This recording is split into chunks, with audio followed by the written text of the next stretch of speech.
আসসালামু আলাইকুম। ঈদ মোবারক। পবিত্র ঈদ উল ফিতরের শুভেচ্ছা জানিয়ে শুরু করছি এখনকার সংবাদ আয়োজন। আমি মৃত্তিকা মোস্তফা। বিস্তারিত সংবাদের শুরুতেই জানিয়ে দিচ্ছি ফ্রেশ আটা, ময়দা, সুজি। সংবাদ শিরোনামগুলো। মুসলমানদের সবচেয়ে বড় ধর্মীয় উৎসব পবিত্র ঈদ উল ফিতর আজ। জাতীয় ঈদগাহ সহ রাজধানীতে ঈদ জামাত আয়োজনে বিশেষ নিরাপত্তা ব্যবস্থা। দেশবাসীকে প্রধান উপদেষ্টার ঈদ শুভেচ্ছা। পরাজিত শক্তিকে দূর করে ঐক্যবদ্ধ থাকার আহ্বান। ঈদ উল ফিতরে সকলকে জানাই ঈদ মোবারক। ঈদে পরিবার পরিজন নিয়ে নির্বিঘ্নে ও আনন্দ সহকারে নিজ নিজ বাড়ি যাবেন, আত্মীয় স্বজনের কবর জিয়ারত করবেন, গরিব পরিবারের খোঁজ খবর নেবেন, তাদের ভবিষ্যৎ ভালো করার জন্য চিন্তা ভাবনা করবেন, আপনার সন্তানদের সঙ্গে তাদের পরিচয় করিয়ে দেবেন, এই কামনা করছি। দেশবাসীকে ঈদ উল ফিতরের শুভেচ্ছা জানিয়ে জুলাই আন্দোলনের শহীদ পরিবারের প্রতি তারেক রহমানের সমবেদনা। দীর্ঘদিন পর পরিবারের সাথে খালেদা জিয়ার ঈদ উদযাপন। কিশোরগঞ্জের শোলাকিয়ায় হচ্ছে উপমহাদেশের সবচেয়ে বড় ঈদ জামাত। সরাসরি সম্প্রচার করবে শুধুমাত্র চ্যানেল আই।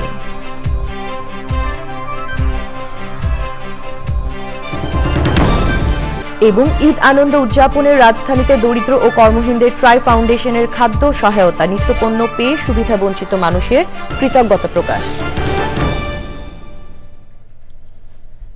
দর্শক, সংবাদ শিরোনামগুলো জানাচ্ছিলাম। এখনকার সংবাদ আয়োজন একই সঙ্গে চ্যানেল আর ইউটিউব চ্যানেল এবং চ্যানেল আর ওটিটি প্ল্যাটফর্ম আই স্ক্রিনে লাইভ স্ট্রিম হচ্ছে।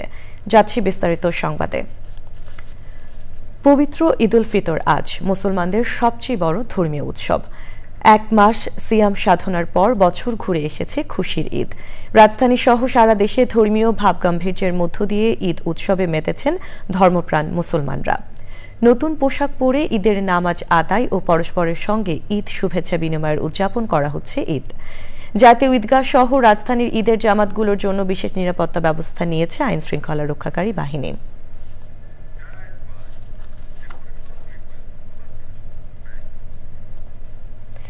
দেশবাসীকে পবিত্র ঈদ উল ফিতরের শুভেচ্ছা জানিয়েছেন প্রধান উপদেষ্টা অধ্যাপক ডক্টর মোহাম্মদ ইউনূস।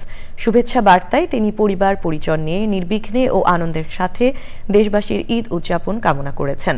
পরাজিত শক্তি দূর করে সবাইকে ঐক্যবদ্ধ থাকার আহ্বান জানিয়েছেন প্রধান উপদেষ্টা। পবিত্র ঈদ উল ফিতরের সকলকে জানাই ঈদ মোবারক।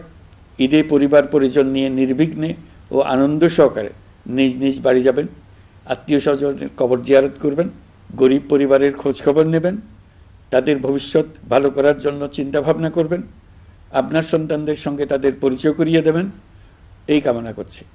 ঈদের জামাতে দলমত নির্বিশেষে সবাই যেন পরাজিত শক্তির সকল প্ররোচনা সত্ত্বেও সুদৃঢ়ভাবে ঐক্যবদ্ধ থাকেন, সেজন্য আল্লাহর কাছে মোনাজাত করবেন, এই আহ্বান জানাচ্ছি। সকলের জীবন সার্থক হোক, আনন্দময় হোক। মহান আল্লাহ আমাদের সহায় হন। দীর্ঘদিন পর লন্ডনে পরিবারের সাথে ঈদ উদযাপন করেছেন বিএনপি চেয়ারপারসন বেগম খালেদা জিয়া। পবিত্র ঈদ উল ফিতর উপলক্ষে দেশবাসীকে শুভেচ্ছা জানিয়ে জুলাই আন্দোলনের শহীদ পরিবারের প্রতি সমবেদনা জানিয়েছেন বিএনপির ভারপ্রাপ্ত চেয়ারম্যান তারেক রহমান।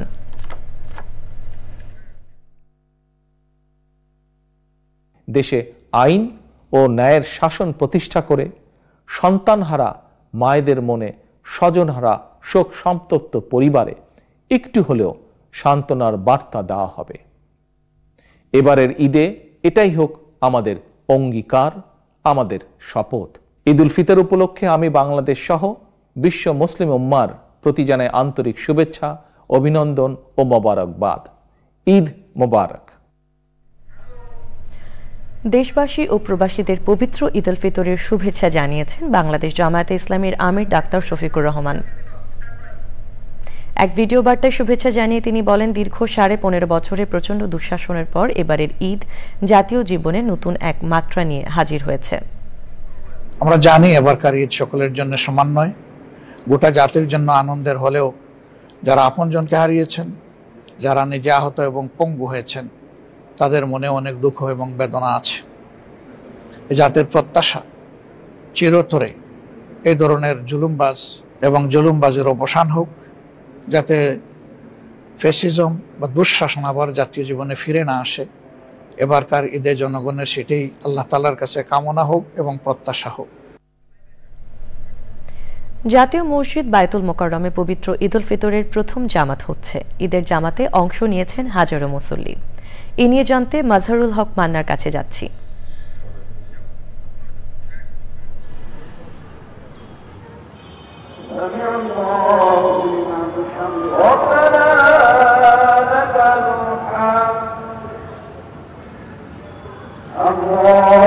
আপনারা দেখছেন যে বায়তুল মোকাররম জাতীয় মসজিদে ঈদ উল ফিতরের যে প্রথম জামাত সেটা প্রায় শুরু হয়ে গেছে, এটা শেষের পথে। বায়তুল মোকাররমে আপনারা জানেন যে সকাল 7টা, 8টা, 9টা, 10টা এবং 11টার দিকে মোট 5টি জামাত অনুষ্ঠিত হবে পরপর। সকাল 7টায় প্রথম জামাত অনুষ্ঠিত হচ্ছে, সেটা আপনারা দেখতে পাচ্ছেন।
নামাজ চলতেছে, হ্যাঁ বের হয়ে যান।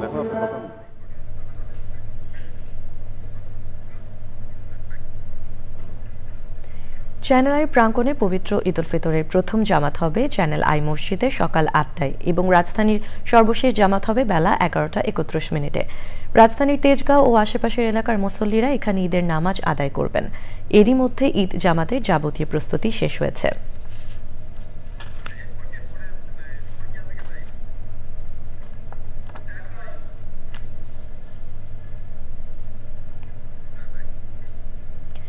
শত বছরের ঐতিহ্য নিয়ে কিশোরগঞ্জের শোলাকিয়ায় এবারও হচ্ছে উপমহাদেশের সবচেয়ে বড় ঈদ উল ফিতরের জামাত।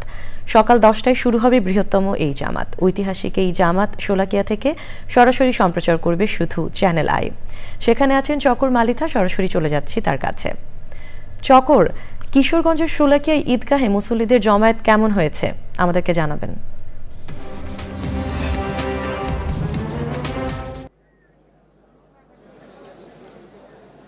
মৃত্তিকা সকাল 7টা বাজে, নামাজ শুরু হবে সকাল 10টায়, বেলা 10টায়। আপনি দেখতে পাচ্ছেন এরই মধ্যে টুপি পাঞ্জাবি পরা মুসল্লিরা ঐতিহাসিক শোলাকিয়া মাঠে অবস্থান নিয়েছেন এবং নিরাপত্তা তল্লাশি পার হয়ে প্রত্যেকটা মুসল্লি মাঠে প্রবেশ করেছেন। এবং আমরা যখন মাঠে আসি তখন থেকেই দেখতে পেয়েছি দূর দূরান্ত থেকে মুসল্লিরা এই শোলাকিয়া মাঠের দিকে, কিশোরগঞ্জ শহরের পূর্ব প্রান্তে রেল লাইন পার হয়ে যে ঐতিহাসিক শোলাকিয়া মাঠ, এই মাঠের দিকে আসতে শুরু করেছেন। এবং এই মাঠটি আসলে খুলে দেওয়া হয়েছে সকাল 7টা বাজার কয়েক মিনিট আগে। মুসল্লিরা এরই মধ্যে সামনের দিকে কাতারে, কয়েক সারি কাতারে তারা অবস্থান নিয়েছেন। এবং আমার কয়েক বছরের যে অভিজ্ঞতা সেটা হচ্ছে যে এবার মুসল্লির সংখ্যা তুলনামূলকভাবে অন্যান্য বারের তুলনায় বেশি হবে। আর আজকে যে আবহাওয়া পরিস্থিতি, সকাল থেকে রোদ মানে সূর্য নাই, আবার বৃষ্টিরও কোনো অবস্থা নাই, সব কিছু মিলে একটা ঠান্ডা শান্ত পরিবেশ বিরাজ করছে। নামাজের এই লাখ লাখ মুসল্লির নিরাপত্তার জন্য কয়েক হাজার আইন শৃঙ্খলা বাহিনীর মোতায়েন আছে। নিরাপত্তা তল্লাশি ছাড়া কাউকেই মাঠে প্রবেশ করতে দেওয়া হচ্ছে না, এবং মাঠে যারা মুসল্লি আসবেন তাদেরকে শুধু একটি জায়নামাজ এবং মোবাইল সহ তারা মাঠে প্রবেশ করবেন, অন্য কিছু নিয়ে মাঠে প্রবেশ করার কোনো সুযোগ নেই। নামাজ শুরু হবে বেলা 10টায় এবং চ্যানেল আইয়ের দর্শকদের জন্য সরাসরি সম্প্রচার করা হবে সকাল 9:45 থেকে, এবং এই সরাসরি সম্প্রচারটি চ্যানেল আইয়ের ইউটিউব চ্যানেল, আইস্ক্রিন এবং ফেসবুকেও সরাসরি এই লাইভ হবে। এবং এই মাঠে আজকে ইমামতি করবেন, দীর্ঘদিন পরে এই মাঠে ইমামতি করবেন মুফতি আবুল খায়ের মোহাম্মদ সাইফুল্লাহ। উনি গতকাল চ্যানেল আইয়ের সাথে সাক্ষাৎকারে বলেছেন যে চ্যানেল আইয়ের মাধ্যমে দেশ বিদেশের যেসব দর্শক দেখবেন তাদের জন্য মোনাজাতে দোয়া করা হবে। এই জন্য আমি বলবো যে যারা দর্শক মাঠে আসতে পারেননি তারা চ্যানেল আইয়ের মাধ্যমে এই লাখ লাখ মুসল্লিদের সাথে মোনাজাতে শরিক হবেন। মৃত্তিকা, আপনার মাধ্যমে চ্যানেল আইয়ের দর্শকদেরকে শোলাকিয়া মাঠ থেকে ঈদ মোবারক জানিয়ে আমরা পরবর্তী সংবাদে আবার দর্শকদেরকে বাকিটা জানানোর চেষ্টা করব। মৃত্তিকা, ধন্যবাদ আপনাকে। ঈদ আনন্দ উদযাপনে রাজধানীতে ছিন্নমূল অসহায় মানুষের মাঝে খাদ্য সামগ্রী বিতরণ করেছে স্বেচ্ছাসেবী সংগঠন ট্রাই ফাউন্ডেশন। চাল, ডাল, সেমাই, চিনি, গুঁড়া দুধ, তেল সহ আরও কিছু নিত্যপণ্য পেয়ে খুশি তারা। ট্রাই ফাউন্ডেশনের প্রতি কৃতজ্ঞতা জানিয়েছেন সুবিধা বঞ্চিত এইসব মানুষ। পরাগ আজিমের রিপোর্ট। কেউ যাতে ঈদের আনন্দ থেকে বঞ্চিত না হয় সে লক্ষ্যে 2 দশক ধরে অসহায় মানুষদের মাঝে খাদ্য সামগ্রী দিয়ে আসছে ট্রাই ফাউন্ডেশন। এবারও নড়াইল, দিনাজপুর, কুড়িগ্রাম, পঞ্চগড় ও নীলফামারীতে খাদ্য সামগ্রী বিতরণ করেছে এই স্বেচ্ছাসেবী সংগঠন। এরই ধারাবাহিকতায় রাজধানীর তেজগাঁও এলাকায় দুস্থদের মাঝে ঈদের খাদ্য সামগ্রী বিতরণ করেছে ট্রাই ফাউন্ডেশন। রাতে এসব নিত্যপণ্য সরাসরি পৌঁছে দেওয়া হয় তাদের ঘরে। ঈদের আগে এসব প্যাকেট পেয়ে খুশির আভা তাদের চোখে মুখে। অসহায় মানুষ আমরা, তাই ঈদের বাজার পায়ে পোলাপান নিয়ে খাই, আনন্দ করি, এটি আলহামদুলিল্লাহ। আবার শীতাইলে আমাদের কম্বলও দিয়ে যা, আল্লাহ আরো খায় দান করুক, আমরা যেন আবার পাইতে পারি, খাইতে পারি। পোলাপান নিয়ে স্যারের জন্য দোয়া করি। অনেক আনন্দ করে আমার জামাইটা অসুস্থ পাইছি যে অনেক ঈদের মধ্যে আমরা খাইতে পারবো। গেছে বারো দিছে, এইবারও দিল, আল্লাহর কাছে দোয়া করি। এই মহতী উদ্যোগ চলমান রাখার কথা জানিয়েছে স্বেচ্ছাসেবী সংগঠন ট্রাই ফাউন্ডেশন। ঈদের আগে যে সমস্ত মানুষরা নাকি হয়তো ঈদের দিন কিছু ভালো খাবার টাবার কিনে খেতে পারবে না, তাদেরকে একটু সহায়তা করার জন্য আমরা চাল, ডাল, তেল, আপনার সেমাই, চিনি এগুলো দিয়ে একটা বস্তার মতো করে সবাইকে বিতরণ করছি। তো সেইটা এবারও এটা করা হচ্ছে। আজকে ঢাকার পর্বটা আমরা এখানে করছি, এবং আমার মনে করি যে এটা দেখে অনেকে উদ্বুদ্ধ হবেন এবং বিভিন্নজন এই কাজগুলি করছেন বিভিন্ন আঙ্গিকে। আরও একটা যত বেশি করতে পারবো সব মানুষের সুবিধার জন্য, তত বেশি মানুষরা একটু সুবিধার জায়গায় যাবে। আমরা অলরেডি 5টা জেলায় দিয়েছি, আজকে ঢাকায় দিলাম। ইনশাআল্লাহ আগামীতে আমরা পুরো বাংলাদেশ জুড়ে দিব, এরকম প্ল্যান। আপনারা সবাই দোয়া করবেন এবং আমরা আশা করি আপনারা সবাই আমাদের সাথে আসবেন এবং আপনারাও অনুপ্রাণিত হয়ে আপনারা আপনাদের পক্ষ থেকে বিভিন্ন ধরনের চ্যারিটি করবেন।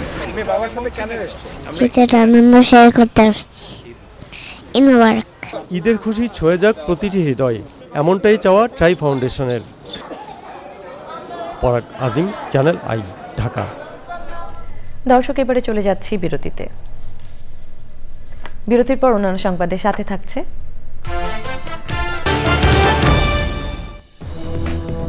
দর্শক। ফিরে এলাম বিরতির পর। যুক্তরাজ্যের 50টি অঙ্গরাজ্যে পবিত্র ঈদ উল ফিতর উদযাপিত হয়েছে।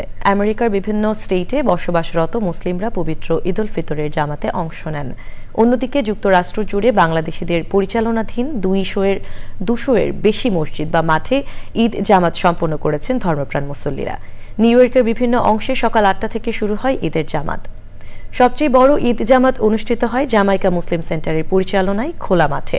এছাড়াও Jackson Heights, Bronx, Brooklyn, Ozone Park, Astoria, Manhattan সহ প্রায় সব এলাকার মসজিদ ও মসজিদ সংলগ্ন মাঠে ঈদের জামাত হয়েছে। নিউ ইয়র্ক ছাড়াও বাংলাদেশে অধ্যুষিত Pennsylvania, Connecticut, Texas, Florida, California, Georgia, Maryland, ওয়াশিংটনের খোলা মাঠে ঈদের জামাত হয়েছে।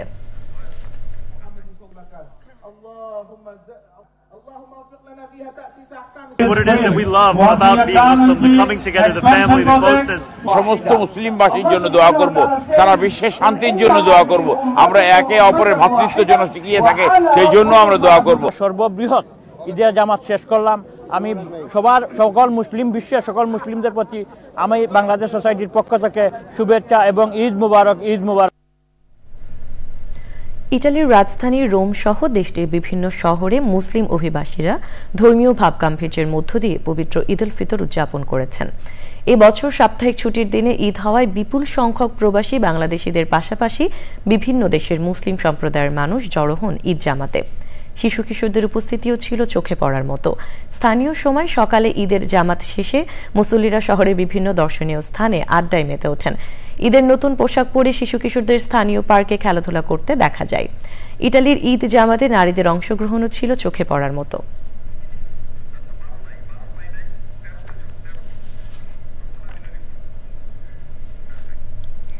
ঈদের পর পুরো বকেয়া পরিশোধের আশ্বাসে ন্যূনতম 10,000 টাকা বেতন নিয়ে শ্রম ভবন ছেড়ে ঈদ করতে বাড়ি গেছেন টিএনজেড কারখানার শ্রমিকরা। তবে এই আন্দোলনে শ্রমিক সংগঠন নেতারা উস্কানি দিয়েছেন বলে অভিযোগ করেছেন শ্রম সচিব AHM শফিকুজ্জামান। রাষ্ট্রকে অকার্যকর অর্থনীতি অচল করতে একটি গোষ্ঠী কাজ করছে মন্তব্য করে শ্রম সচিব বলেছেন, যারা শ্রমিকদের উস্কানি দিচ্ছেন তারা গোয়েন্দা নজরদারিতে আছেন। মধ্য ত্রিপুরার ক্যামেরায় সহায়তায় রোকসানা আমিনের রিপোর্ট। কয়েকদিন ধরেই 3 মাসের বকেয়া মজুরি এবং ঈদ বোনাসের দাবিতে শ্রম ভবনের সামনে অবস্থান নেন টিএনজেড গার্মেন্টসের শ্রমিকরা। জানা গেছে শনিবার রাতে মজুরির কিছু অংশ আদায় করতে পেরেছেন শ্রমিকরা। ঈদের পরে বাকি পাওনা পরিশোধ করা হবে এমন আশ্বাসে আংশিক বেতন নিয়ে শ্রম ভবন ছেড়ে গেছেন তারা। তারপর লাস্ট 70-80 জন ছিল, ওনারা সকাল 6:30 বাজে চলে গেছে আজকে। আগামীতে যেন এমন পরিস্থিতি না হয় সেজন্য মালিকদের সতর্ক করলেন শ্রম সচিব। রাতের মধ্যে 2,70 লাখ টাকা কিন্তু দেওয়া হয়ে গেছে এবং টাকাটা যখন তাদের অ্যাকাউন্টে ঢোকা শুরু করেছে তারা রাত থেকেই তারা শ্রম ভবন ত্যাগ করেছে। বাকি সকালবেলা যে নিউজটা ছিল সেটি হলো 30 লক্ষ টাকা তারা ম্যানেজ করতে পারেনি এবং সেটাও ম্যানেজ হয়ে গেছে। এই জন্য 30-40 জন শ্রমিক ফ্যাক্টরির সামনে ছিল এবং ইতিমধ্যে সেগুলো ক্লিয়ার হয়ে গেছে। এখন পুরোপুরি 3 কোটি টাকা, প্রত্যেকে 10,000 টাকা করে নিয়ে তারা বাড়িতে গেছে। টিএনজেড গার্মেন্টসের এই বিষয়টাকে আপনার জিয়ে রেখে একদল গোষ্ঠী তারা এখানে একটা শ্রমিক আন্দোলনের নামে একটা রাষ্ট্রকে একটা বিব্রতকর অবস্থায় ফেলার চেষ্টা করে। এই জায়গায় যারা উস্কানি দিচ্ছে এইগুলো গোয়েন্দা সংস্থা তারা দেখছে এবং আমি মনে করি যে এই ধরনের উস্কানি দিয়ে শ্রমিকদের বিভ্রান্ত করা এবং এই বিভ্রান্ত থেকে আসলে যারা করছে তাদের বিরুদ্ধেও আমি বলবো যে মালিকদের বিরুদ্ধে যেমন আইনগত ব্যবস্থা নেওয়া দরকার। শ্রমিক নেতারা বলছেন, প্রতিবারই ঈদে মজুরি এবং বোনাস পরিশোধ নিয়ে মালিকদের হয়রানির শিকার হতে হয় শ্রমিকদের। এই চর্চা থেকে বের হওয়া প্রয়োজন। শ্রমিকদেরকে শ্রম ভবনের সামনে থাকতে হয়নি, তারা ঈদের আগে অন্তত বাড়ি যেতে পেরেছেন। এটা আমাদের জন্য আমি মনে করি যে এটা একটা ইতিবাচক দিক, আর খুব দ্রুতই তাদের পাওনা পরিশোধের জন্য সরকারকেও মালিক পক্ষকে চাপ দিতে হবে। সরকার যখন দায়িত্ব নেয় তখন তো আসলে জনগণের টাকা থেকেই সরকারকে লোন দিক বা যেটাই দিক সেটা করতে হয়। তো সেটা হয়তো একটা চূড়ান্ত অবস্থায় করতে পারে, কিন্তু দেখা যাচ্ছে যে মালিক পক্ষ বারবারই এই জায়গায় ঠেলে দিয়েছে। আর কখনোই আসলে এই রকম চিত্র দেখতে চায় না যে শ্রমিকরা ঈদের আগে তারা মাঠে থাকবে, তাদের যখন তাদের বাড়ি যাওয়ার প্রস্তুতি নেওয়ার কথা তখন যাতে তারা বাড়ির যাওয়ার প্রস্তুতিটাই আনন্দ করে নিতে পারে, সেটাই আমরা চাই। আগামী 8 এপ্রিল টিএনজেড কারখানার বাকি পাওনা পরিশোধে পুনরায় বৈঠকের দিন ধার্য করেছে শ্রম মন্ত্রণালয়। রোকসানা আমিন, চ্যানেল আই, ঢাকা। মিয়ানমারের 7.7 মাত্রার শক্তিশালী ভূমিকম্পে প্রাণহানি বেড়ে অন্তত 1,700 জনে দাঁড়িয়েছে। এছাড়া থাইল্যান্ডে ভূমিকম্পে মৃতের সংখ্যা দাঁড়িয়েছে 18 জনে। ধ্বংসস্তূপে জীবিত অথবা মৃত ব্যক্তিদের খোঁজে উদ্ধার অভিযান অব্যাহত রয়েছে। উদ্ধারকর্মীরা বলছেন, মিয়ানমারে ভূমিকম্পের কেন্দ্রে বাতাসে মরদেহের গন্ধ ভেসে আসছে। সময় যত যাচ্ছে মৃত মানুষের সংখ্যাও তত বাড়ছে। এদিকে গত 60 ঘন্টায় 4 জনকে ধ্বংসস্তূপ থেকে জীবিত উদ্ধার করা হয়েছে। থাইল্যান্ডে 33 তলা নির্মাণাধীন ভবন ধসে পড়ার পর এখন পর্যন্ত 76 জন শ্রমিক নিখোঁজ রয়েছে। এদিকে বিভিন্ন দেশ উদ্ধারকর্মী পাঠালেও ভূমিকম্পে যোগাযোগ ব্যবস্থা ভেঙে পড়ায় ক্ষতিগ্রস্ত এলাকাগুলোতে যেতে বাধা পেতে হচ্ছে। এছাড়া ক্ষতিগ্রস্ত এলাকায় পর্যাপ্ত ত্রাণও পৌঁছায়নি। গত শুক্রবার দুপুরে মিয়ানমার, থাইল্যান্ড সহ 8 দেশে একসঙ্গে ভূমিকম্প হয়। দর্শক, এবারে কৃষি সংবাদ।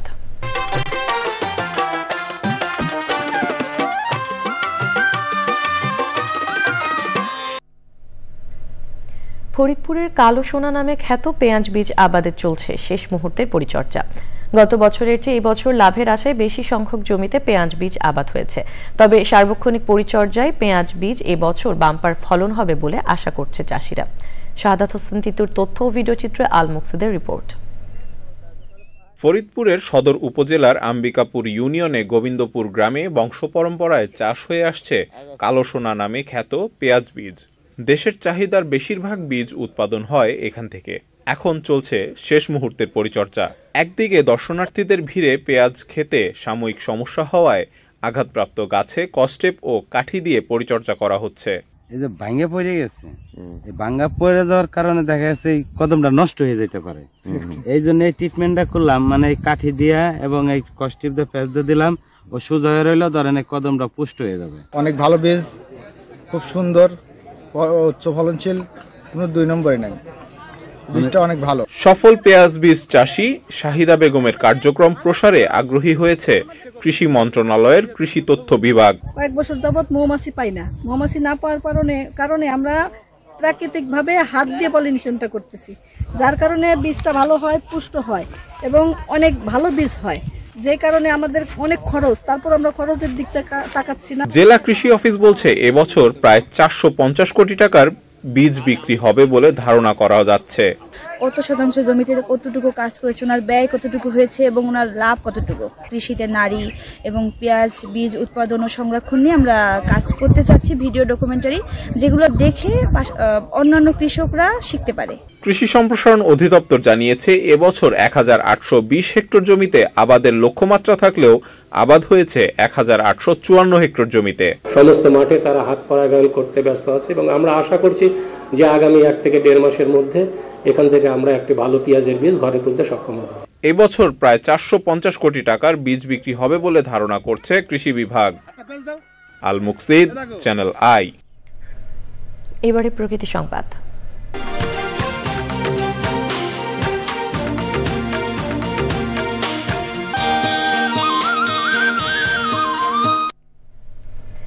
বঙ্গোপসাগরের কোল ঘেঁষে গড়ে উঠছে প্রকৃতির অনন্য আশীর্বাদ চর কুকরিমুকরি। তবে জলবায়ু অভিঘাতে হুমকিতে অনিন্দ্য সুন্দর চর কুকরিমুকরির জীববৈচিত্র্য।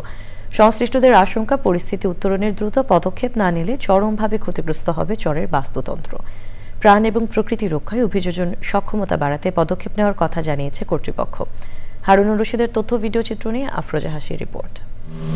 স্বপ্নের দ্বীপচর কুকরিমুকরি একসময় চরের নৈসর্গিক রূপ পর্যটকদের হাতছানি দিলেও প্রকৃতির নির্মম রুদ্ররোষে ক্লান্ত আজ।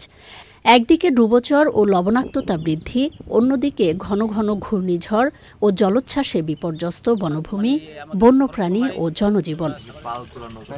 জলবায়ু পরিবর্তনের বিরূপ প্রভাবে বিপন্ন দ্বীপচরের জীববৈচিত্র্য।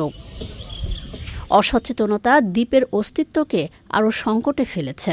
যেহেতু ওয়েস্ট ম্যানেজমেন্ট নেই, তাদের এখানে যত্রতত্র প্লাস্টিক পলিথিন পড়ে থাকতে দেখা যায়, যার কারণে মাটির গুণাগুণ নষ্ট হচ্ছে। আমরা যদি ট্রেনিং প্রোগ্রামের ব্যবস্থা করি তাহলে এলাকার মানুষ আসলে আরো সচেতন হবে যে কিভাবে ওনারা সাস্টেইনেবল ফিশারিজ কালচার করতে পারবে। এখানে বর্তমানে জলবায়ু পরিবর্তনের কারণে ঘূর্ণিঝড়, বন্যা এগুলোর পরিমাণ বেড়ে যাইতেছে, যখন হওয়ার কথা সে সময় হয় না বা অতিরিক্ত হয়।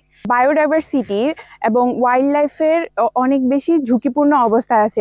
স্থানীয়দের জীবনযাত্রা উন্নয়নে অ্যাডাপ্টেশন লার্নিং সেন্টারের উদ্যোগ প্রশাসনের। ক্লাইমেট চেঞ্জের কারণেই যে পরিবর্তনগুলো আসতেছে, সেই পরিবর্তনের সাথে নিজেকে খাপ খাওয়ানো না, এর সাথে সাথে এখানের জীবনযাত্রার মানেরও কিছু পরিবর্তন আসতে পারে বলে আমরা জানি। যে ক্লাইমেটে অনেকেই মাইগ্রেশন হবে, কিন্তু যারা থাকবে তারা কিভাবে এখানে এই ঝড় জলোচ্ছ্বাস বন্যার সাথে লড়াই করে টিকে থাকবে, সেটাই আমরা একটা প্রদর্শনী আকারে এই লার্নিং সেন্টারে উপস্থাপন করব এবং এখান থেকে শিখে এবং জেনে মানুষ সেটা অ্যাডপ্ট করবে। আমাদের অর্থনীতির উন্নয়নের জন্য কি কাজ করা যেতে পারে, সেগুলো যদি তারা এখানে কোনো ওয়ার্কশপ করে অথবা কোনো সেমিনার করে এখানকার এই জনপদের মানুষকে নিয়ে, তাহলে হচ্ছে এখানকার মানুষের উন্নয়ন ঘটবে। এবং এই অ্যাডাপ্টেশন লার্নিং সেন্টারটা মূলত সেজন্যই করা। যথাযথ পদক্ষেপের মাধ্যমে জীববৈচিত্র্যই রক্ষা পাবে না, বরং দেশের অন্যতম আকর্ষণীয় পর্যটন কেন্দ্রে পরিণত হবে চর কুকরিমুকরি। প্রত্যাশা পরিবেশবাদী ও স্থানীয়দের। আফরোজা হাসি, প্রকৃতি ও জীবন ডেস্ক, চ্যানেল আই। এবারে খেলার খবর।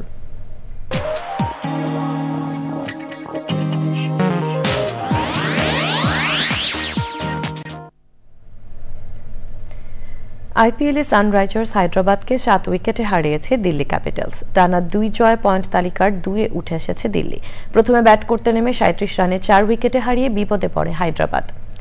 এরপর অঙ্কিত ভার্মার 41 বলে 74 রান ও প্রোটিয়া ব্যাটার ক্লাসেনের 19 বলে 32 রানের ইনিংসে 163 রানের লড়াই করার মতো সংগ্রহ পায় হায়দ্রাবাদ। দিল্লির হয়ে 5 উইকেট নিয়েছেন মিচেল স্টার্ক। জবাবে ব্যাট করতে নেমে 2 ওপেনার জ্যাক ফ্রেজার ও পাফ ডুপ্লেসিস 81 রানের পার্টনারশিপে জয়ে ভিত পায় দিল্লি। ডুপ্লেসিসের ব্যাট থেকে আসে 50 রান। এরপর অভিষেকের অপরাজিত 34 রানের ইনিংসে 4 ওভার হাতে রেখে জয় তুলে নেয় দিল্লি।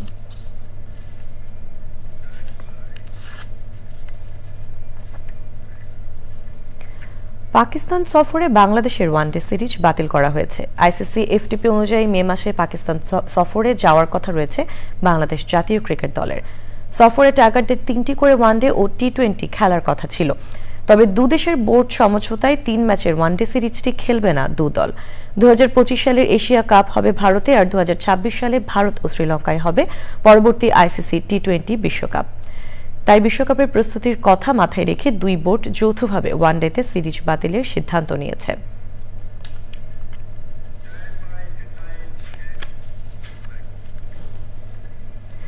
দর্শক, সবশেষে ফ্রেশ আটা ময়দা সুজি সংবাদ শিরোনামগুলো জানিয়ে দিচ্ছি আরও একবার। মুসলমানদের সবচেয়ে বড়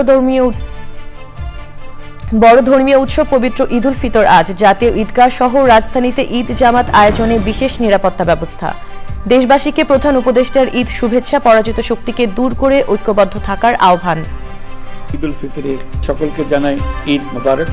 ঈদে পরিবার পরিজন নিয়ে নির্বিঘ্নে ও আনন্দ সহকারে নিজ নিজ বাড়ি যাবেন, আত্মীয় স্বজনের কবর জিয়ারত করবেন, গরিব পরিবারের খোঁজ খবর নেবেন, তাদের ভবিষ্যৎ ভালো করার জন্য চিন্তা ভাবনা করবেন, আপনার সন্তানদের সঙ্গে তাদের পরিচয় করিয়ে দেবেন, এই কামনা করছি। দেশবাসীকে ঈদ উল ফিতরের শুভেচ্ছা জানিয়ে জুলাই আন্দোলনের শহীদ পরিবারের প্রতি তারেক রহমানের সমবেদনা। দীর্ঘদিন পর পরিবারের সাথে খালেদা জিয়ার ঈদ উদযাপন। কিশোরগঞ্জে শোলাকিয়ায় হচ্ছে উপমহাদেশের সবচেয়ে বড় ঈদ জামাত। সরাসরি সম্প্রচার করবে শুধুমাত্র চ্যানেল আই।